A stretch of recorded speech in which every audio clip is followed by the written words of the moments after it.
देखिए, कई बार प्रशासनिक दृष्टि से सीधे डॉक्टर्स को कोई प्रॉब्लम होती है तो सीधे डॉक्टर को फ़ोन जाता है। कई बार डॉक्टर अपने क्लास में होते हैं, कई बार ऑपरेशन थिएटर में होते हैं।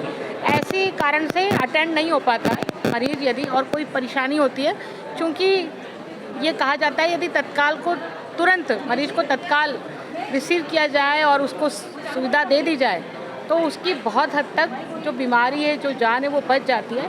ऐसी स्थिति में 24 आवर शिकायत दर्ज करने के लिए या हेल्प के लिए, मैं हेल्प की बात कहूँगी, शिकायत दूर की बात है, कि किसी को किसी प्रकार की हेल्प चाहिए तो वो ये हेल्प डेस्क पर आकर के मालूम कर सकता है। क्योंकि हमेशा से ही कई बार रिपीट में पेशेंट आता है ना, एक बार हॉस्पिटल आ गया तो उसको मालूम है कि मुझे यदि ब्लड टेस्ट कराना है तो कहाँ जाना है, मुझे अपना बीपी शुगर चेक कराना है तो कहाँ जाना है, मुझे किस डॉक्टर को दिखाना है, तो उसको मालूम होता है कि मेरे को यहाँ इस डॉक्टर को दिखाना है। लेकिन पहली बार यदि कोई मरीज आ रहा है और उसको नहीं मालूम है हॉस्पिटल की व्यवस्था है, तो यहाँ से उसको सुविधा होगी कि वो जहाँ उसको दिखाना है, जिस डॉक्टर को उसको दिखाना है, जहाँ उसको मदद चाहिए वहाँ जाकर के वो मदद ले सकता है। यही इस हेल्प डेस्क का उद्देश्य है कि किसी भी तरह से मरीजों को किसी प्रकार की कोई परेशानी नहीं हो।